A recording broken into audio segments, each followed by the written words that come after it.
Dans la séquence vidéo qui suit, nous continuons sur la lancée de la surcharge des opérateurs en nous intéressant plus particulièrement à la surcharge interne.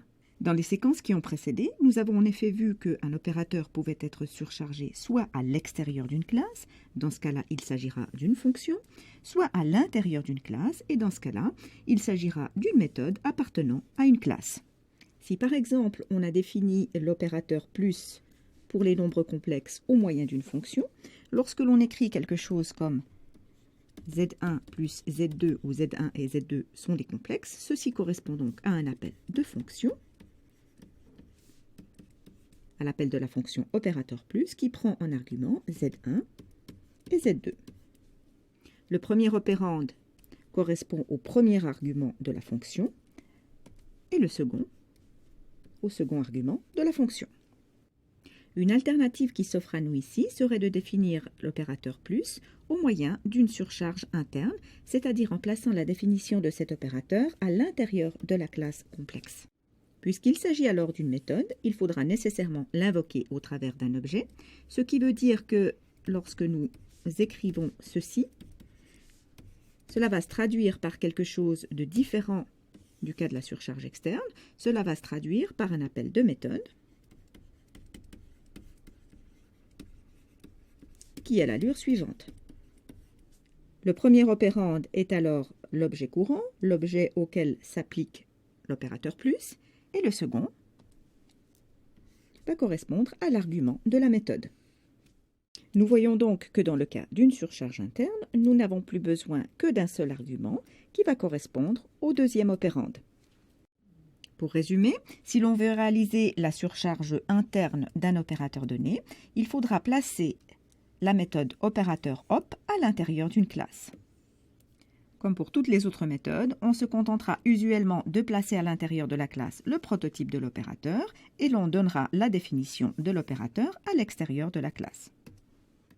L'opérateur devra être rattaché à la classe à laquelle il appartient dans sa définition externe au moyen de l'opérateur de résolution de portée, comme pour toutes les méthodes que nous avons l'habitude de définir. Un des points principaux à retenir est que le premier opérand d'un tel opérateur est l'instance courante et dans ce cas-là, cette instance ne doit pas être passée en paramètres.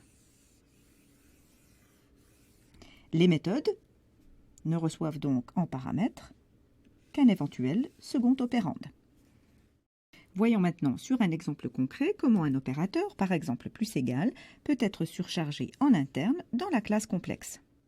L'opérateur plus égal a usuellement la sémantique suivante, ajouter à Z1 la valeur de Z2. Contrairement à opérateur plus que nous avons eu l'occasion d'étudier précédemment, qui avait pour vocation de construire un nouveau complexe à partir de deux complexes existants en les sommant, l'opérateur plus égal, lui, va modifier son premier opérande. On voit donc que l'opérateur plus égal que l'on a choisi en guise d'exemple ici est un opérateur qui est très proche des objets de la classe complexe puisqu'il doit pouvoir en modifier le contenu. Et dans ce cas, on a usuellement recours à une surcharge interne, ce qui va se traduire ici par le code suivant. L'opérateur plus égal est donc défini comme une méthode de la classe complexe. Il a pour seul argument le second opérande. La définition, que pour plus de lisibilité on va placer à l'extérieur de la classe, mais ce n'est pas une nécessité absolue, peut être écrite de la façon suivante. Donc, à l'attribut x de l'objet courant, donc du premier opérande, on ajoute la valeur de l'attribut x du second opérande, et on fait pareil pour le second attribut. Maintenant que nous savons définir l'opérateur plus égal en utilisant la surcharge interne, nous nous posons la question suivante. Comment définir les opérateurs plus égal et plus, l'un en fonction de l'autre? L'intérêt fondamental de faire ceci est d'établir un lien sémantique entre les deux. Un lien qui existe de toute façon, qu'on aimerait vouloir mettre en place. Puisque la façon de sommer les complexes doit rester cohérente d'un opérateur à l'autre. Plus égal est par nature un opérateur qui demande moins de traitement que plus, puisqu'il ne crée pas de nouveaux complexes. Il est donc plus naturel de définir le plus lourd en fonction du plus léger, plutôt que l'inverse, et c'est l'option que nous allons étudier maintenant. Pour comprendre le corps de la méthode opérateur plus redéfini au moyen de plus égal tel qu'elle vous est proposée ici. Commençons par un petit exemple simple. Donc supposons que l'on dispose de deux complexes, C1 et C2,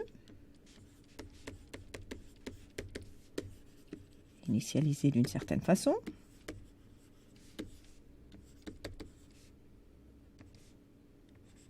Et essayons d'écrire l'algorithme qui nous permet de calculer la somme de C1 et de C2 en utilisant l'opérateur plus égal entre les complexes. On veut donc calculer un nouveau complexe, appelons-le TMP, qui serait la somme de C1 et C2. Et en réfléchissant à comment calculer la valeur de TMP en utilisant l'opérateur plus égal, eh bien on se rend compte qu'il suffit pour cela de copier dans TMP la valeur du complexe C1, puis d'appliquer l'opérateur plus égal à TMP pour lui ajouter la valeur de C2. On obtient bel et bien à l'intérieur de TMP la somme de C1 et de C2 en procédant de cette façon. Pour vous en convaincre, faisons un petit schéma. La déclaration de ce complexe va correspondre à cette situation en mémoire. Donc on aura un objet de type complexe C1 dont les champs X et Y seront initialisés comme ceci. De façon analogue, l'objet C2 aura cette allure.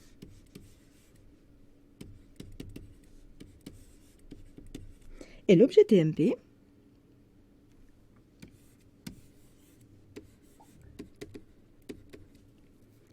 qui est construit d'abord en cette ligne par copie depuis C1, va d'abord avoir dans ses champs X et Y les valeurs copiées depuis C1. Ensuite, on va appliquer à TMP l'opérateur plus égal. Donc en exécutant cette ligne, on va appliquer l'opérateur plus égal qui consiste à ajouter au x de TMP la valeur du x de C2, d'où la valeur 8.0 ici, et à ajouter au y de TMP la valeur du y de C2, d'où la valeur 5 ici. On voit donc bien que le complexe calculé ainsi au moyen de l'opérateur plus égal correspond bel et bien à la somme de C1 et de C2.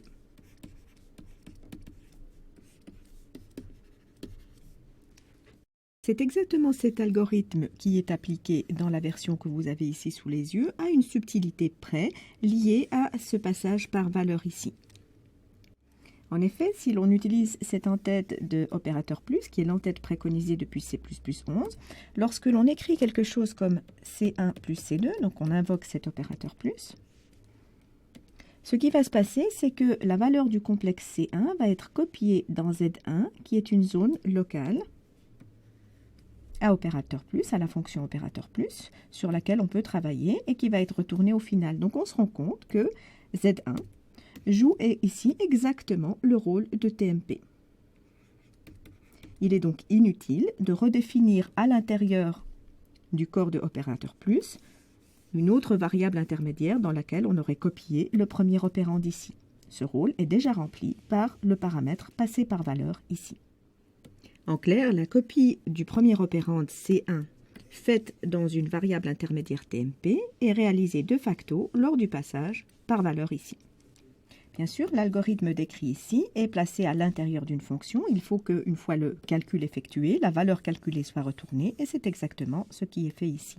On obtient ainsi une définition de l'opérateur opérateur plus faite au moyen de plus égal qui est très concise, très élégante et qui a surtout le mérite d'établir un lien sémantique entre l'opérateur plus égal et l'opérateur plus. Ces deux opérateurs ne devraient pas être définis de façon découplée. Notez aussi que cette façon de définir l'entête en utilisant le passage par valeur permet au compilateur moderne C++11 de faire de nombreuses optimisations. Notez pour terminer que la nouvelle version de l'opérateur plus définie au moyen de plus égal a l'avantage aussi de nous épargner l'utilisation des getters qui était nécessaire parce que la fonction externe n'avait pas accès aux attributs privés des complexes. Donc ces getters ne sont plus nécessaires et c'est bon pour l'encapsulation. On sait que la prolifération de getters peut être nuisible à une bonne encapsulation. On peut donc surcharger un opérateur de façon interne ou de façon externe. Dans certaines situations, on n'a pas le choix quant à la façon de procéder. Par exemple, pour l'opérateur d'affichage, nous avons vu dans la séquence précédente qu'on ne pouvait le surcharger autrement que par une fonction. Dans certains autres cas, on a le choix entre les deux. Par exemple, pour l'opérateur plus, que nous avons déjà eu l'occasion de rencontrer, il est parfaitement possible de le définir au moyen d'une surcharge interne, comme ceci. Tout comme il est parfaitement possible de le définir au moyen d'une surcharge externe, ce que nous avons fait dans les exemples qui ont précédé. Mais attention, nous avons vu que lors de la définition externe d'opérateur, nous pouvions être tentés d'utiliser le friend. Nous ne l'avons pas fait dans les exemples qui ont précédé, nous avons évité de le faire, mais certains pourraient être tentés de le faire quand même. C'est une très mauvaise chose et cela casse l'encapsulation. Ce n'est pas une bonne façon de procéder. Et ceci nous amène à un certain nombre de recommandations d'ordre méthodologique à appliquer lorsqu'on a le choix entre une surcharge interne ou une surcharge externe pour un opérateur. Première recommandation, il est usuellement recommandé de préférer la surcharge externe à chaque fois que l'on peut écrire le corps de la surcharge sans avoir recours au friend. C'est-à-dire à chaque fois que l'on peut écrire l'opérateur au moyen des méthodes de l'interface de la classe et bien sûr sans copie inutile. C'était le cas de opérateur plus, que nous avons par exemple pu définir comme ceci sans avoir recours au friend. Il est donc recommandé dans ce cas de définir cet opérateur au moyen d'une surcharge externe, par le biais d'une fonction. Si par contre l'opérateur est proche de la classe, comme c'était le cas tout à l'heure pour opérateur plus égal qui nécessitait de pouvoir modifier une instance, donc nécessite des accès internes et éventuellement des copies supplémentaires inutiles, alors dans ce cas, il faut plutôt utiliser la surcharge interne. Vous connaissez maintenant l'essentiel de ce qu'il faut savoir sur la surcharge des opérateurs. Il vous reste une dernière séquence à suivre dans laquelle nous allons aborder des aspects un peu plus pointus et dans laquelle nous allons lever le voile sur un certain nombre de points laissés en suspens jusqu'ici.